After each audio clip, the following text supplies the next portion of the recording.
महाराष्ट्र शासनाच्या यशदा हे ट्रेनिंग सेंटरचे एक पुणे असतं, तिथे देखील त्यांनी दीर्घकाळ अशी सर्व्हिस केलेली आहे आणि अत्यंत प्रामाणिक अधिकारी म्हणून त्यांची ख्याती आहे. आणखी एक त्याच्याबद्दलचा महत्त्वाचा जो मुद्दा सांगायचा आहे की बहुतांश कार्यकर्त्यांना माहिती की बीड जिल्ह्यातला टँकर घोटाळा आपण काढला आणि टँकरची धोरणं राज्य स्तरावर 2 वेळा बदलली गेली होती. तर त्या टँकर घोटाळ्यांमध्ये ज्या कंत्राटदारावर गुन्हा दाखल झाला होता त्यावेळेला तो गुन्हा पोलिसांनी दाखल केलेला होता आणि म्हणून अशा प्रामाणिक अधिकाऱ्याचं मार्गदर्शन आपण इथे ठेवलेलं आहे. जास्त वेळ न दवडता मी सर्वांना विनंती करेन की आपण सर्वांगीण विकास या विषयावर मार्गदर्शन करावं.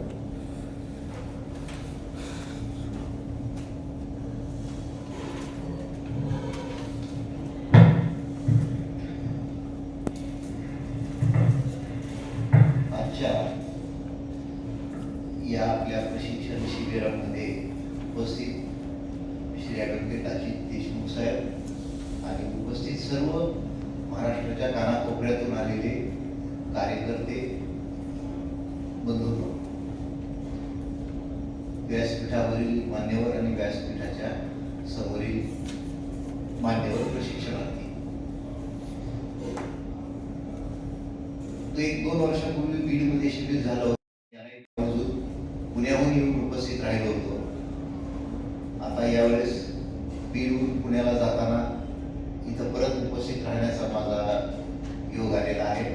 अजित देशमुख साहेबांनी मला आवर्जून बोलवलेलं आहे, त्याबद्दल त्यांचे मी आभार मानतो.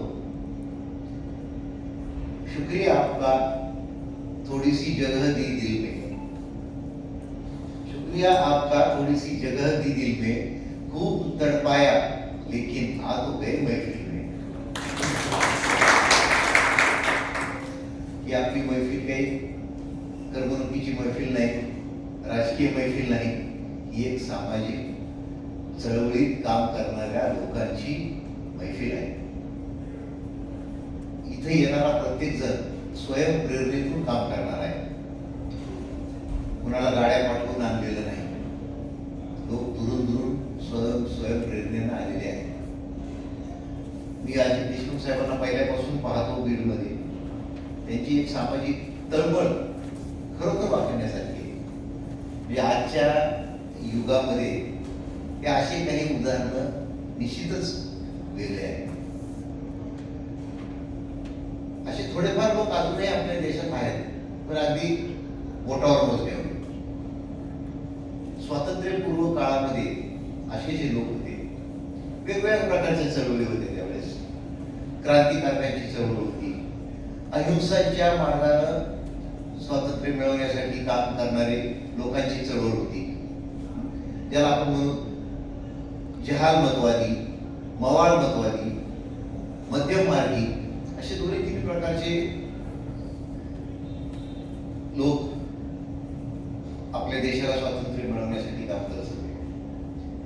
त्यावेळी कवी आदिलांनी एक कविता केलेली आहे क्रांतिकारकांवर.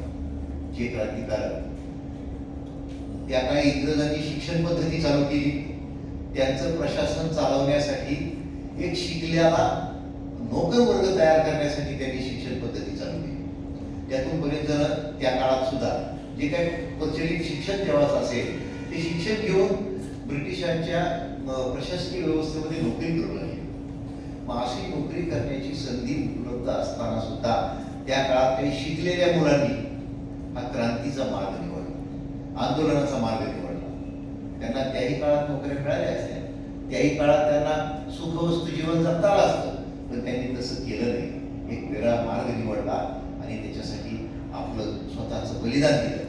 अशा क्रांतिकारकांसाठी, अशा चळवळीतल्या लोकांसाठी कवी अनिल म्हणतात, भारत माते पुत्र शहाणे अनेक तुला लाभले. भारत माते पुत्र शहाणे अनेक तुला लाभले. तुझ्या खुशीला परी जन्मली काही वेडी मुले. तुझ्या खुशीला परी जन्मली काही वेडी मुले. याच्यात वेडी या अर्थानं ध्येय वेळी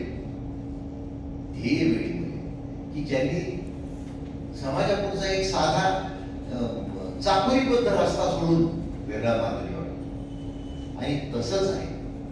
देशमुख साहेब असतील, तुम्ही लोक सर्व असाल, आपण आपल्या समोर असलेलं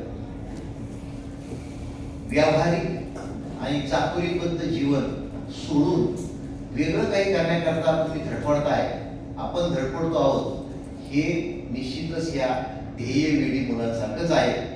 आणि अशी काही ध्येयवेडी मुले ज्या कोण्या देशात, ज्या कोण्या प्रदेशात जन्मतात, कार्य करतात, तरच त्या प्रदेशाचा आणि त्या देशाचा विकास होतो. त्याशिवाय विकास